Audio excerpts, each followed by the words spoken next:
Good morning, grinders. Welcome to RotoGrinders Today. I'm Jordan Cooper, a.k.a. BlenderHD, BlenderHD. If you're going to follow me on Twitter, it's Monday, January 15th. Happy MLK Day. Hit that thumbs up button on your way in the door. Hit the subscribe button if you're new here. Hit the notification bell to know when we go live. Join with me as most Mondays, or the past couple of Mondays, taking a little time off. I haven't seen you since the new year. It's Mondays with Mccool. It's you've been, is it baby issues? Yeah, I mean, this is what happens. Everyone, Steve's producing, they get new kids, and next thing you know, everything goes haywire. It's the kid's complaining, whatever. It's a 6-month-old or whatever. Like this is the reason. I just want to highlight why kids absolutely negative EV. You have to agree. Yeah. I mean, look, so I apologize for missing the last couple weeks. There have been some kid things, but mostly it has been that I got COVID, and I was just shot. Like my entire family was just DOA for 10 days. I got COVID on New Year's Eve, so I went into the new year shaking and convulsing and not doing great. I had a temp of like 105, and then 2 days later, Damascus got COVID. He had a temperature of 104, and as a 3-year-old, that's not great. So we dealt with that. And then Margaret got sick. She had a temp of 105. So it was just like 10 days straight. And then when you lead into the new year with COVID, there's some mental struggles that happen within your family. And we had to deal with that. And then we're also potty training for Damascus. So we had to deal with all of those things over the first 2 weeks of the new year. And it was pretty brutal, but I am back online. I have a full new PC build. I bought basically an entire new setup for my PC for 2024. So all decked out in cool new tech, and getting ready to start putting some things together to crush out 2024. So glad that we're back. So you got a new PC, but same old camera and same old microphone. Well, okay. So look, my camera and my microphone are both really, really good. It's just that I don't know how to set anything up.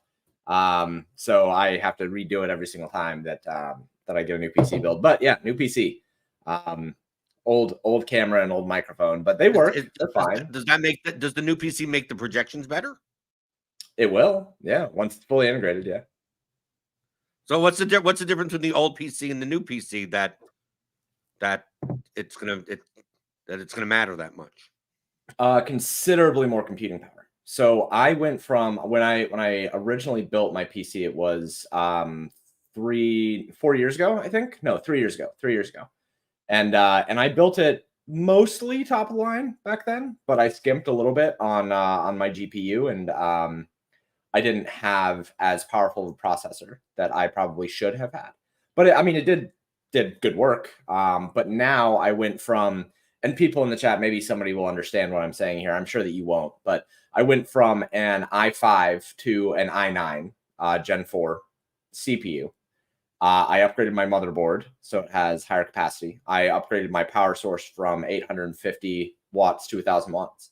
I upgraded my GPU. This is the big one. Upgrading the GPU, I went from a 1660 Ti to a 4080 Ti, which is...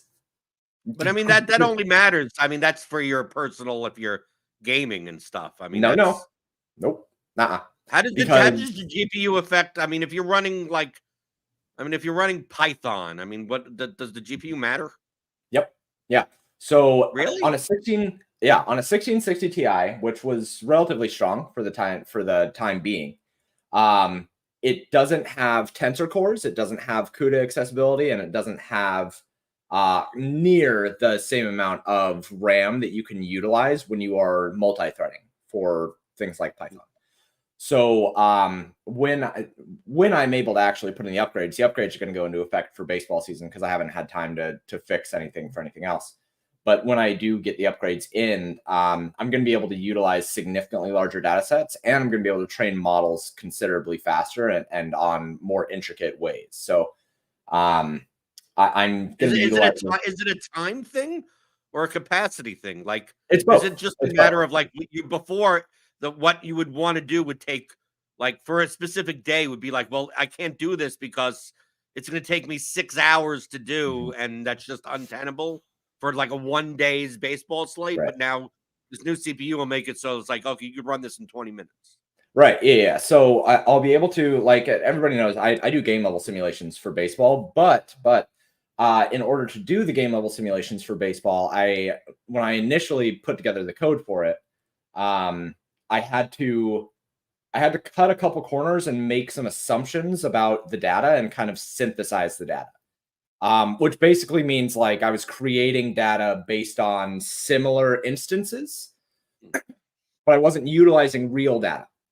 So when you do a Monte Carlo simulation, what you should do, if you have access to the data and if you have access to the computing power, what you should do is you should use real instances of the players so that you can create what their real range of outcomes is, right? So Aaron Judge has a much wider range of outcomes than Nicky Lopez, right? Like and when you do it that way, you can get a much more realistic and much more precise view of what a player's range is. The way that I was doing it, I was synthesizing the data. So I was utilizing what were basically like fake instances based on a player that was similar to somebody like Aaron Judge or similar to Nicky Lopez, so that I could have a wider data set without actually having a wider data set, if that makes sense. With this new CPU, That's very similar in digital marketing. It's called lookalike audiences. Yeah. So like if you're narrowing, I mean, this is we're getting into geeky stuff when it comes to, like, I know the, like, obviously my previous career was in basically data analyst for marketing purposes. That a lot of times you have this huge, you have anonymized data for like 40 million people, right? But then you're trying to like market to like a very, very, very small set of people. And it's like you could find like 400 instances of that in like 40 million in a 40 million set. But the thing is that obviously the company that you're working for or whatever wants to market to more than 400 people. So you take those 400 people and you go, well, what else do they like? And how else are they more similar to the other people, where we may not know that it's exactly these 8 criteria aren't perfectly met, but what type of music do those people listen to? Like, it's kind of like that type of thing where you then extend it. So now you could have like a set of like 20 or 30 or 40,000 to utilize based on, your best guess on the very small. So like Aaron Judge would be like, you're looking for, guys that fit that mold, but it could be from data from someone else from 10 years ago. Yeah, and to make it a very realistic example here, consider plate appearances, right? I mean, if we have rookies, or if you work with short samples like I do, like sometimes you're only going to have guys who have 7, 8, 9 plate appearances, right? So how do you work with that data? Well, you can either take that at face value and say, oh, well, what this player did in those 9 plate appearances is representative of what he's actually going to be doing, but that's silly. So what you actually do, and what I have been doing, is synthesizing data and creating instances that are very similar to what that player has done, and then making an assumption that they are going to follow that path. Do you use their minor league data? I know Cardi uses the minor league data. No, I don't trust minor league data. I think that it is. Well, I'm not saying that you should use minor league data at face value as if it's major league data, but I think what Cardi does is regress them, like them right. In the minors, if you're hitting this, if you're doing this, that equates on average to a major leaguer doing, obviously not as good, but like if you're striking out a ton of guys as a pitcher in single A, like, you're obviously not going to have a 32% strikeout rate in the majors, but maybe a type of person that strikes out 32% in single A maybe on average equates to a 22% strikeout rate in major league, and you're doing something more like that. You just disregard that. You don't take care of the minor league data at all. No, my baseline assumption is that every player will be average. So every single player that comes up from the minors, Whenever I just they're assume in it's gonna my be average. lineup, they're always average also. So I agree with that. Yeah, and that's why you should do that, right? Because it's likely that they're going to be average. It's likely that they're not going to be somewhere on the extremes on either end. And usually, when we get a hyped up prospect, especially for DFS, there's a lot of equity to be gained by assuming that a player is not going to be exceptional and assuming they're going to be average. You know, you'd think back to like Matt Manning when he had his call up for the Tigers. He was like 40% owned as a rookie in a relatively bad spot. And if you assumed that he was average, he should have never been that high. But I digress. I do think that there is something to that. And if you can train a model well enough on minor league data to make assumptions about how a player is going to perform moving into the majors, I kind of do that intuitively when I'm looking at data and when I'm doing breakdowns in like the Discord or whatever for a player that is coming up from the minors. I will usually go in and I'll break down the data and I'll say, yeah, I mean, they're able to do this in the minors, but that usually means this. Or if they have a bad walk rate in the minors, then they're probably just going to get shelled in the majors, like stuff like that. But I don't try to do it algorithmically because I've always just found that making the assumption that a player will be average is more effective and significantly less work. So I kind of, it's not that I completely ignore minor league data, but I don't introduce it into the sample because I just think that there's better ways to handle it. Obviously, we break down a lot of these types of methodologies, not as advanced in the theory of daily fantasy sports, but this is the type of stuff that goes into our projections here at RotoGrinders, that goes into James's projections. Like, this is the nuts and bolts of how projections are made. They're not just like predictions. Oh, we're just gonna, just some computer made it up or something. Because there's a lot of people out there that's like, I know football, I know baseball, right? Well, we explain all the mathematics behind, understanding what those numbers are in theoryofdfs.com. Go there. Our fundamentals masterclass, me and James, 15 hours, theoryofdfs.com. JWH asks, how similar is this to Pacoda or Raptor? I'm not actually sure, to be honest with you. Or is he just making up stuff? Is he just putting in, is it that Bill Pacoda was like a Royal, a baseball player in the 80s, and Raptor is obviously a dinosaur. So maybe it's not similar at all.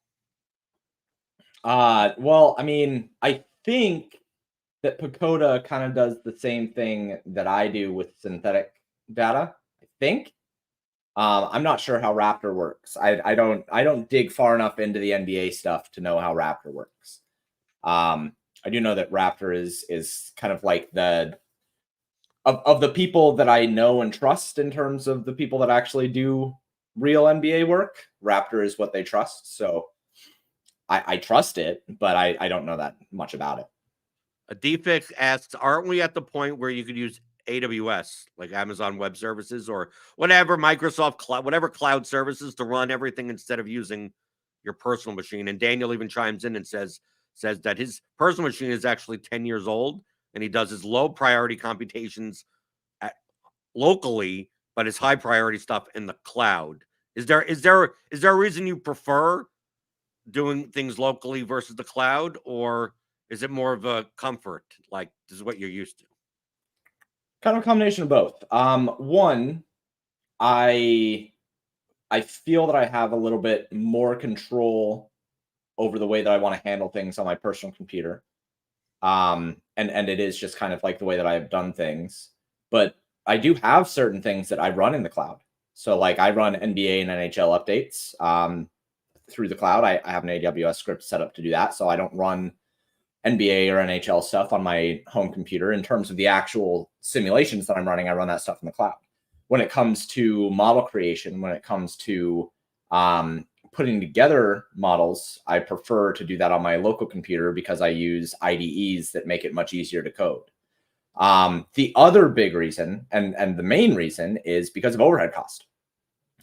It's expensive to run things in the cloud. If you are running significant computations like Hutchins does, there's typically a significant cost to doing it. So for me, just running my NHL and my NBA stuff in the cloud, which I think I have like 5 things set up to run on a timer, right? It cost me about $16 a month to run all of those things, which that's fine. But PayDirt, I have an extremely low overhead cost in terms of the things that I do for running all the different sports. So for me, it makes more sense to run most of my stuff that I run in terms of like the main baseline models. I run that stuff on my home computer mostly to save costs. But there is no reason. he only spends $2 a day. Right, and I spend less than that. You can't afford $2 a day?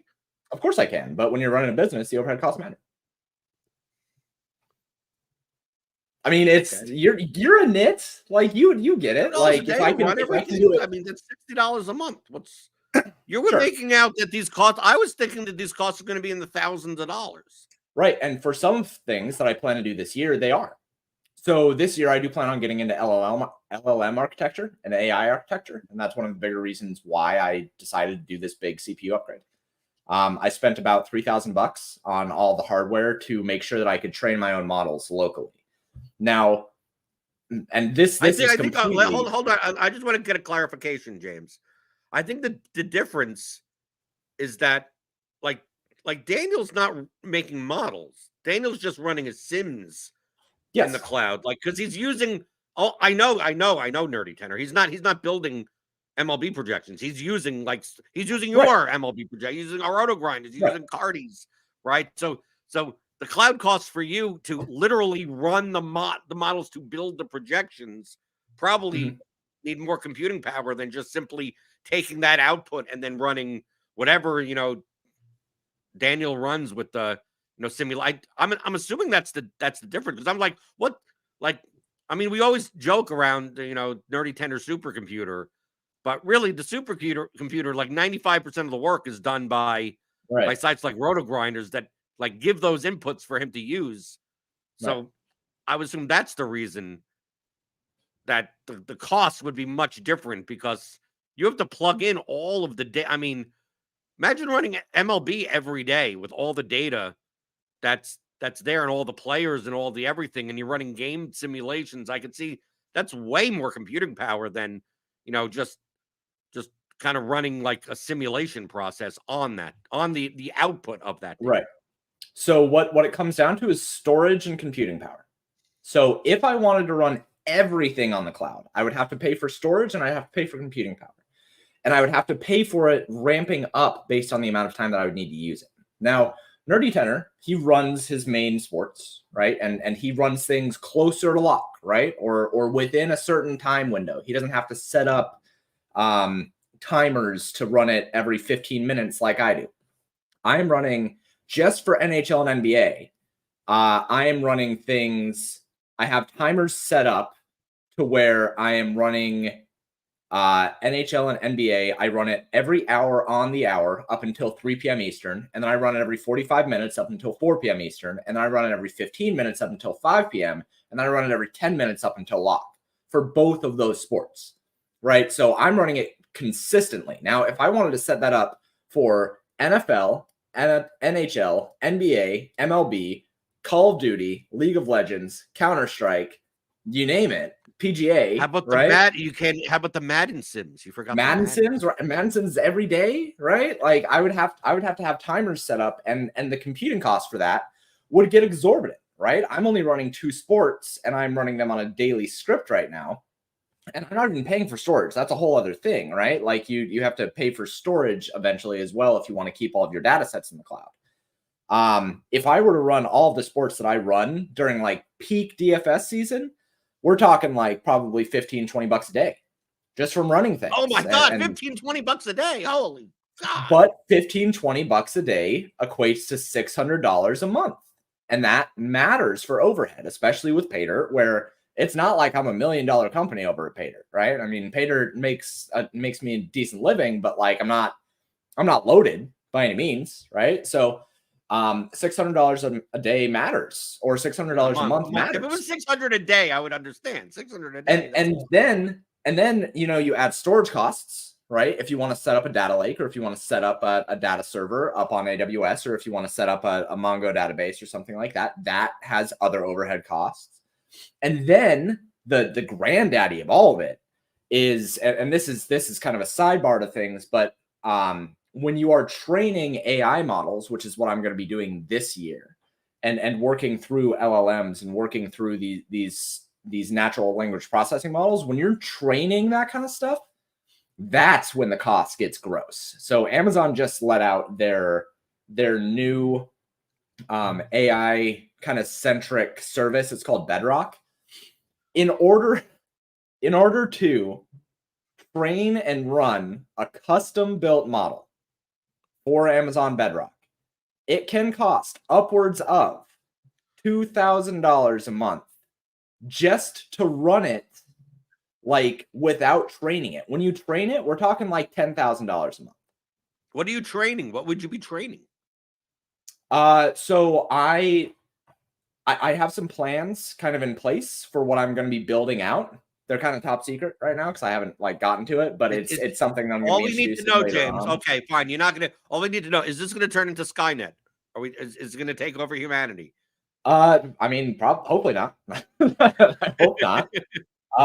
But all of this, is it going to turn? Are you going to create a being that gets sentient and then ends up in all of our DFS contests?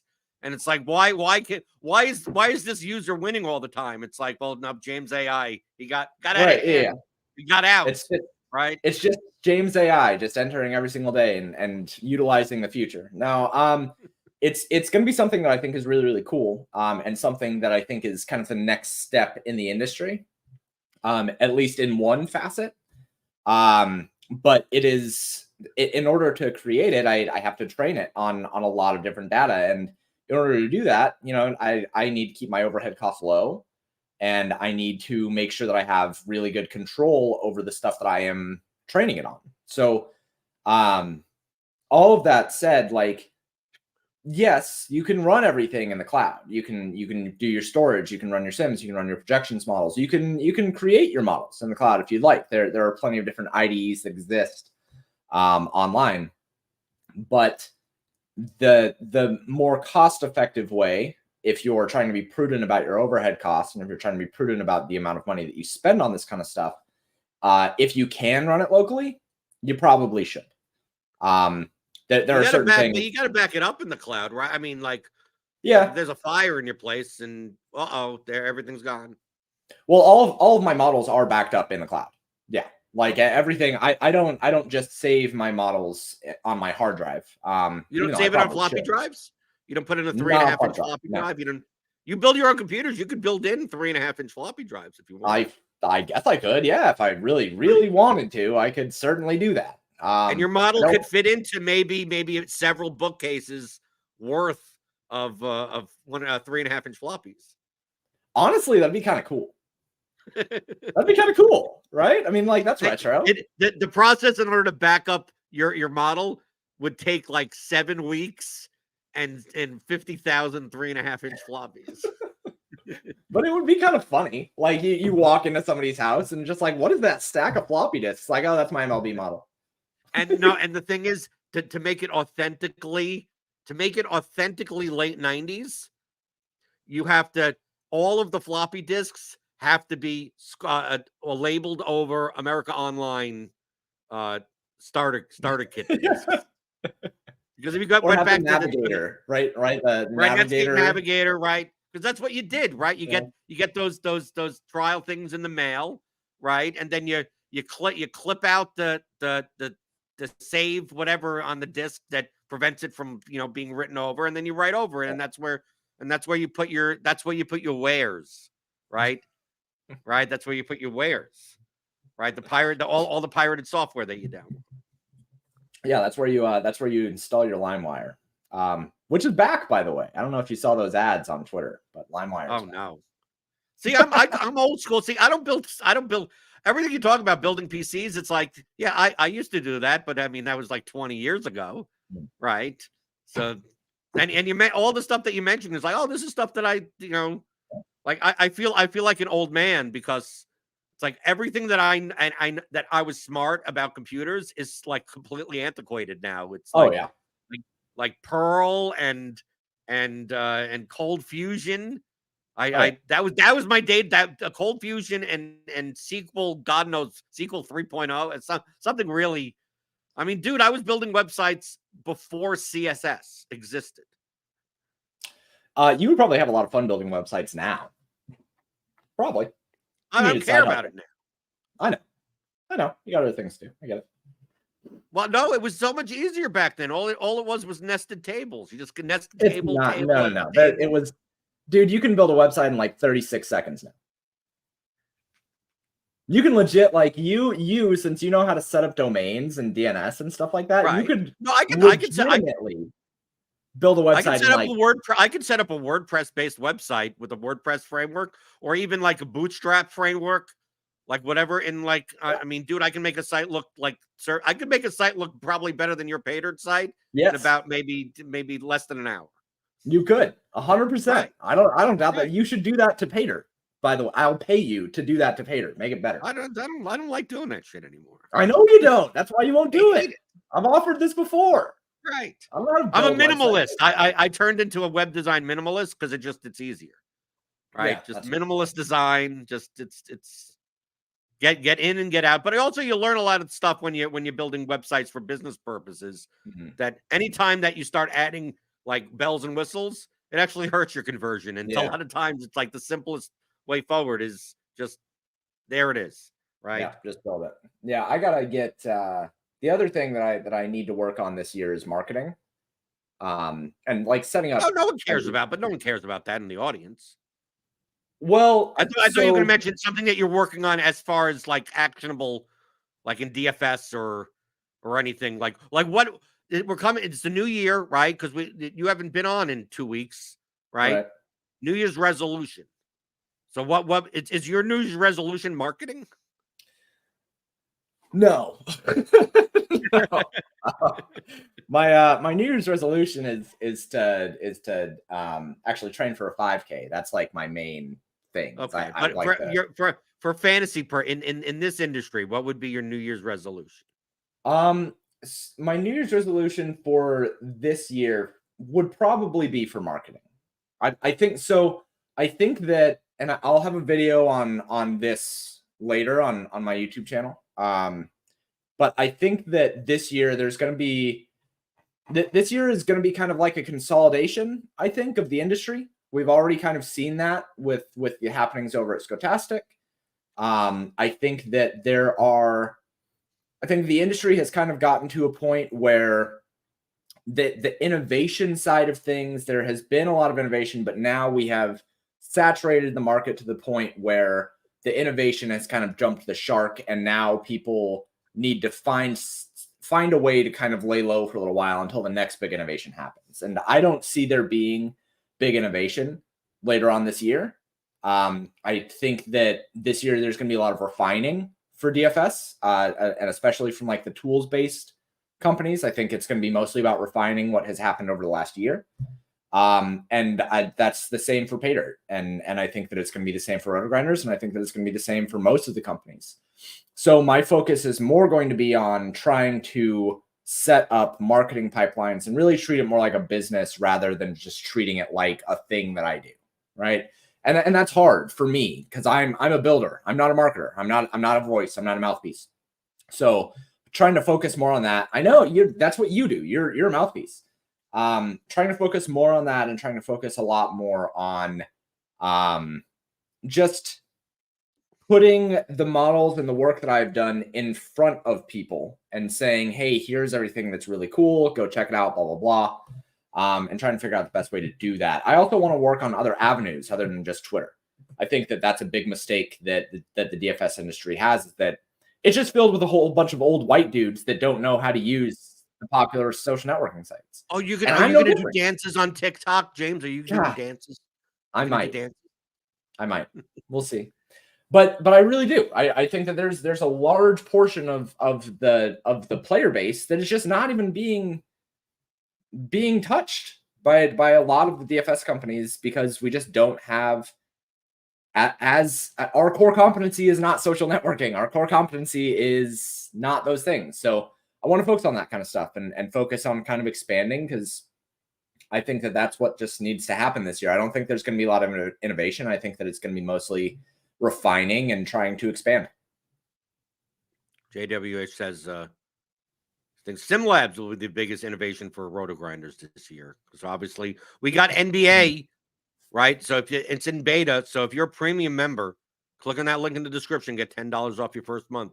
You get NBA SimLabs, which obviously you're not going to be able to use until like closer to lock because of so many things that need to be run when people are in and people are out, right? But that should be coming for MLB for the start of the MLB season. Most people would probably be surprised with what my, if you want to call it a New Year's resolution is. Very surprised. It's probably not good on a show for me to say on a show like this. I believe that salary-based daily fantasy sports contests are not even in when you consider this in whatever you consider the industry, which I consider anything where you're wagering money on sports performance, right? So however you consider Prize Picks, is that daily fantasy? Is that sports betting? How Survivor contest, best ball, what bracket does that? I just lump them all in. Lump all of these types of anything that you could do when it comes to I'm going to play a game where I wager money either against other people or against a number or against something or whatever. This whole industry, I believe, salary-based daily fantasy sports, such as you're playing the 2-game contest tonight, for DraftKings or FanDuel or whatever, is not even in the top. If you are the best at it, you would not even be in the top 10 of highest edges that you could have in the bracketing of what you could do in this space.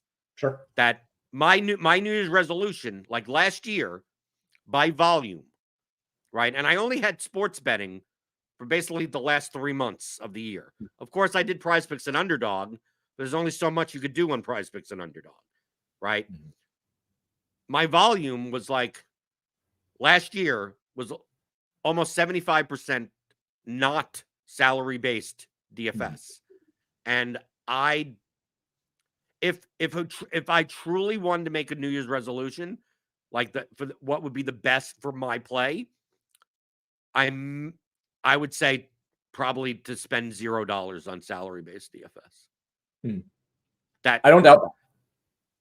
Only because the edges and everything. Like, I think there's more value, at least to me. There's more value. These new formats, these new bet types. There's so many. Dude. I mean, be careful on what companies you're putting your money with, right? Because you don't know if they're solvent or not. But the edges apparent in all of these new products, like whether it be playoff best ball, like, dude, this is not a game that is solved. This is a game that has amazing. Like I saw what people were doing in playoff best ball and said, yeah, I kind of wish that I actually. Like, I'm not a big into best ball for the full season because I think there's better places to put your money. But I admit that there's an edge there. But in this playoff best ball, I saw people drafting and stuff, and I go, it's almost a simple concept. And why, like, you have to read the rule. Different sites have different rules on how the game is formatted. And you take a look at this and go, these games are kind of easy to conceptually solve.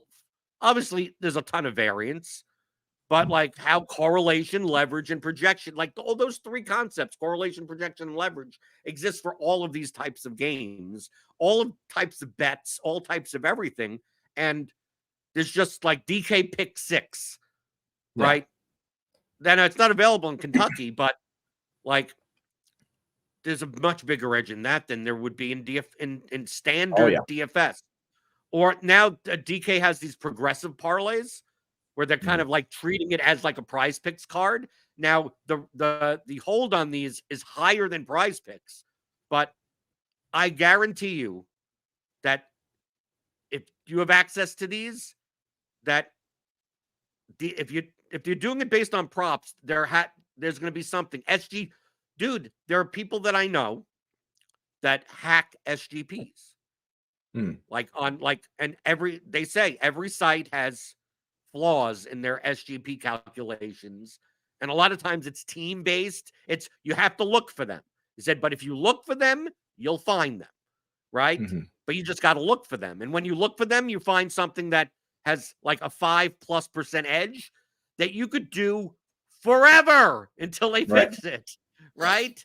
As long as you don't tell many people about it or anyone about it. My resolution is to be more focused on that type of stuff than playing even showdown like MMA. I believe I have an edge, but my edge in MMA contests is still like nothing compared to just betting the RotoGrinders prop model in any sport anyway. Right. And that's like the lowest hanging fruit. Like that's like the lowest stuff. And that's the type of stuff that goes away over time as the markets get more and more, mature and people use those sources more. So my attitude is that I need, and it really was my attitude over all these years also, that sports betting would get more and more legal. And then these betting products would come out where game theory was needed because you're not playing against a house anymore. You're playing against other people. And truthfully, seeing what products are coming out like that initially, the liquidity is not there to make a ton of money in it. And that's why a lot of people have not focused on it, because they go, well, I can't put down 10 grand on DK pick 6 and make a lot of money, but you could put $1,000 down and get a decent, a much bigger edge than you would on standard DFS. So I know it's bad on a kind of the whole point of this show is to cover all of that, right? This is RotoGrinders Today. RotoGrinders, Better Collected, Scores and Odds, Action Network, Fantasy Labs. Like this Spike Week, we're all in this space. This is supposed to be a show for everything, but I don't want to be the one to say DFS isn't dead. It's just that I think there's a much bigger and easier edge in other aspects of this industry, that the time that I spend on my DFS lineups have gotten, it's not worth it to I think it's much more if I wanted to play DFS tonight, let's say for the 2-game slate, I would literally just run SimLabs here at RotoGrinders and select 5 lineups and then be done with it. Like that's how, like, playing NHL DFS, it takes me like 7 minutes to make. Like, it's just like, okay, I'm playing 3 to 5 lineups. Let me run a whole bunch of stuff, right? Let me cut out, use the portfolio trimmer that we have in the advanced course. You want to throw it up there, right? I have an Excel tool. James made it, right? Portfolio trimmer. I run 300 NHL lineups, right? Different stack configurations. Then I cut out the ones that are too high on for their projection. Then I'm left with like 18 lineups, and I just choose 5 of them, and I'm done. Total time, like 7 minutes. And then I'm spending more of my time throughout the day going, okay, what books have the worst numbers at this, and looking through. Last week I was just looking through menus.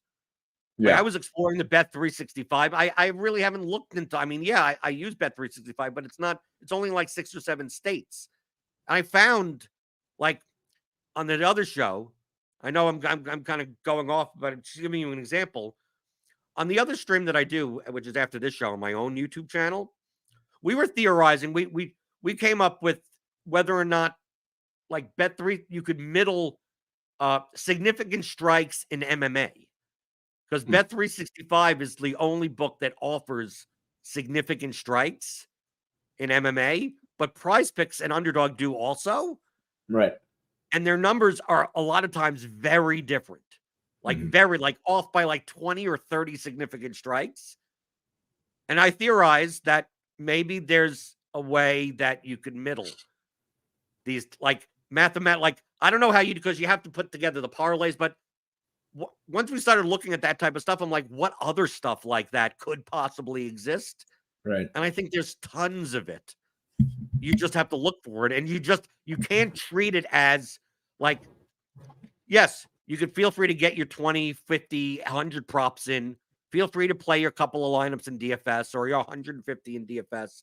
But I think there's a lot out there that's exploitable where just simply going through SGP menus and going like, should this correlation count as much as they say that it should count? Mhm. Does it really? And sometimes there's an edge. I don't want to give away a little bit of alpha. Sometimes there's an edge in negative correlation where they're overcounting the negative correlation, Mhm. and you actually get an edge in that regard. Like, to me, those types of things, not only is it like refreshing because it feels new, because it's not Yeah. just like standard DFS that I've been playing for almost 9 years now. Mhm. But my resolution should be not to just play salary-based DFS because that's what I'm used to. Yeah. And go, is this the best place for me to put my money today? Or is there a better place to put it? And if there is no better place where I want to, then to me, DFS, daily fantasy sports, salary-based, classic, we're used to, that goes on the bot. That, like, I do everything else, and then once I get to that point, it's like, oh, okay, maybe I'll play DFS today also, type of thing. So that's my new. No marketing. I don't need any marketing for that. That's my own play. Right. Yeah. You don't have to worry about that. Here's what I will say in terms of that. Oh, hey, it's snowing. By the way, it's snowing in Tennessee. I'm very happy about this. I love snow. I missed it. I haven't seen it in years. Anyway, You're from Colorado, right? yeah, but I haven't seen it. I haven't seen snow since we moved from Colorado. Okay. It's exciting. I like snow. Okay. Anyway, Okay. Okay. It's exciting. I think that there is it. One, I think that there is going to be a lot of edges that you can exploit together in other ways, right? Like the peer-to-peer stuff, there is only so much cannibalizing that you can really do. Eventually, you're just trading money back and forth.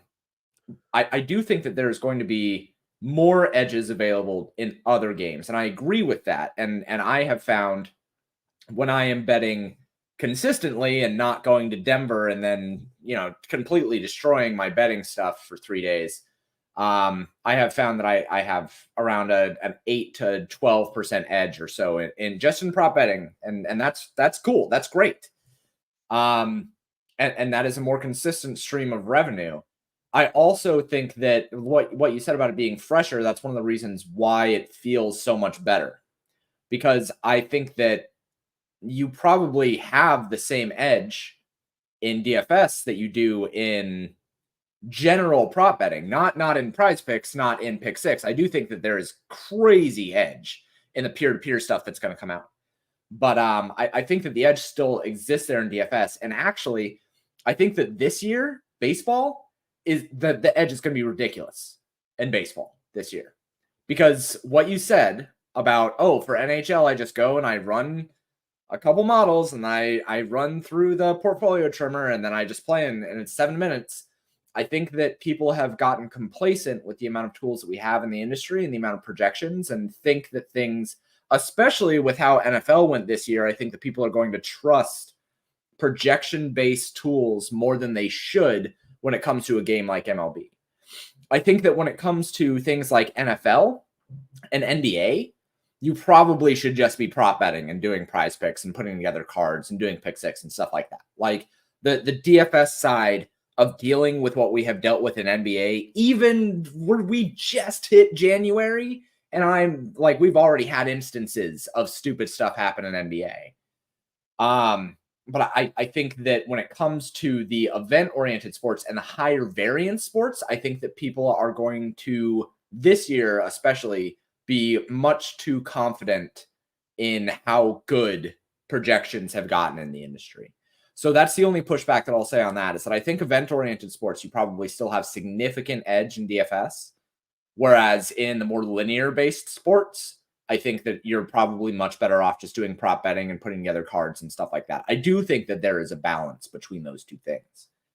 But in general, I agree that the industry is kind of moving towards betting and cards and that kind of stuff. And I do think that that needs to be a bigger focus. I think that there still needs to be a focus in teaching people how to do these things instead of just turning into a company that just wants to push picks and like put together that kind of stuff, right? Like that's where I think that Skotastic is going very wrong, is that they are saying, oh, well, we're just going to put together and you know, opinions on Skotastic aside, them wanting to turn into more of kind of oh, here are the picks, come to us for where your bets are or whatever, right? Like I think that that's kind of the wrong way to go about this. But either way, I do think there needs to be a bigger focus in the industry on betting and cards and stuff like that. But I think that the edge is going to be higher for DFS this year for event-oriented sports than we have had in the previous 3 or 4 years at the very least. Well, we'll see how it shakes out. Yeah. But just to let you know, heading into the new year, I mean this show, you know, is not just DFS, right? That's why I would say everything you're thinking about in daily fantasy props and pick 'em, right? We could talk about best ball. We could talk to me, I consider all of that combined. And now as I utilize and play these certain formats, I mean, that's kind of, you know, I bring what I learned to everyone else. That's kind of the point of this show. It's like it's RotoGrinders Today, everything that's going on. Yeah, NBA DFS, NHL props, college football, whatever. Like it's all encompassed in one thing. And I just think that from a content perspective, that more focus needs to be made on like the holistic view of everything.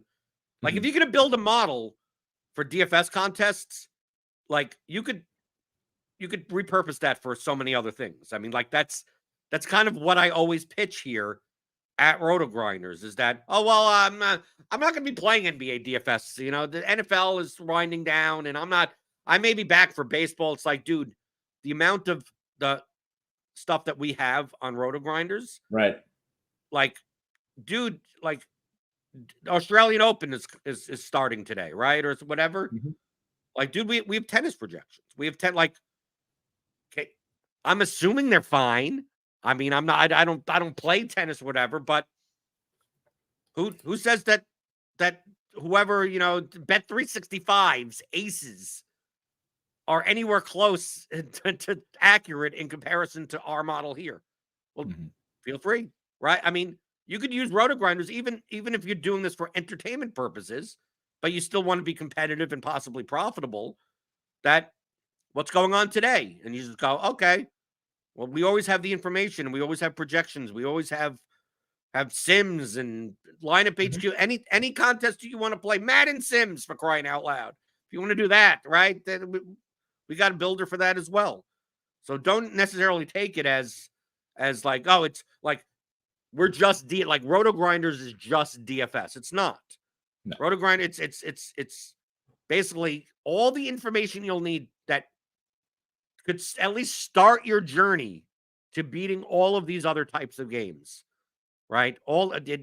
New format comes out. The first thing you should do is like, let me download the NFL projections and see, you know, some Yahoo comes out with some weird format from some, you know, any type of game that exists and go, okay, let me run it through and let me conceptually go through and go, okay, I'm playing playoff best ball. And you would like, look at what people were complaining about yesterday.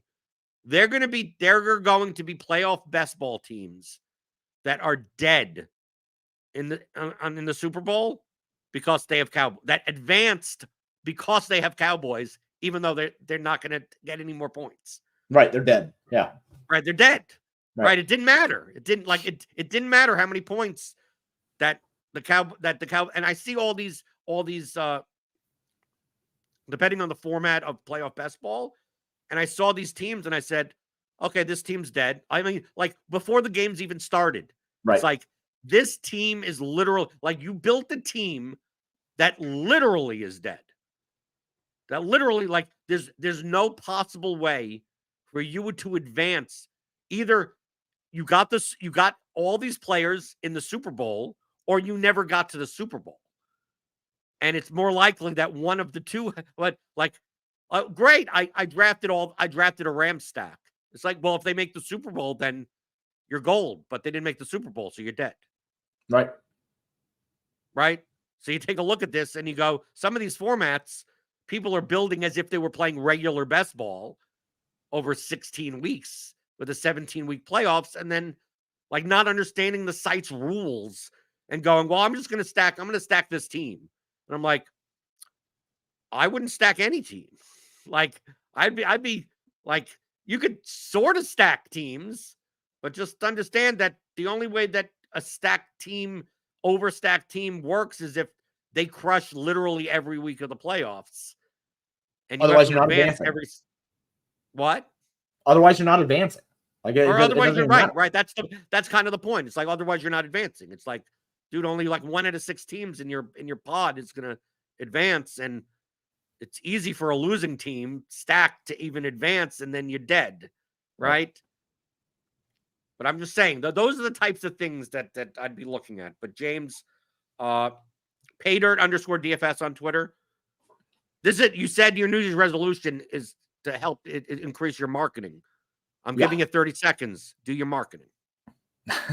So you can find me on Twitter at paydirt_DFS, and then you can find all of my projections over at paydirtdfs.com. Lots of really cool stuff in terms of stat simulations and prop betting and game logs and stuff like that. I have correlation tools over there as well, building out some more stuff for betting and prize picks and all that different stuff. And also, speaking of Pick 6, if you can play it, to my knowledge, I'm the only one that has the lines that are available for download if you want to utilize those for your own play. So with subscription, you can go over and grab those as well. We got those here also. As a downloadable format for just the lines? Not as a download. Okay, you're right. Then I will give that to you. Not as a downloadable format. It's part of our pick'em tool, but not as a downloadable format. I don't believe, at least. I'm assuming it's in some grid. I'm assuming Jimito has it in a grid that if you knew where to download it from, that you could. But I was talking to Jimito about it the other day. Yeah, okay. We were going over why they don't have a public facing API because it's annoying. But he has access. I know he does. Right.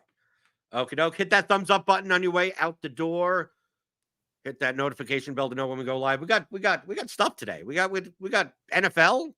We got NHL. We got stuff during the afternoon. Yeah. We got NBA. Embiid, is he going to play? Who knows?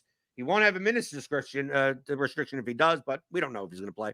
We probably won't even know. It'll be 2 minutes after lock that we'll know that he'll play. So good luck with that later. I'll be back tomorrow, and I'll be saying these programming notes throughout the week. That next week, from the 22nd to the end of the month, I'm on a cruise. I won't be here. Right, I'll be back on February 1st. So that James won't be back till the 4th.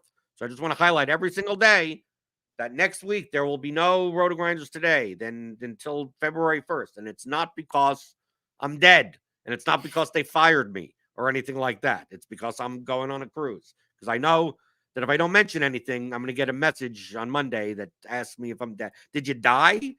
Are you stopping doing the show? It's like people take days off. It happens, right?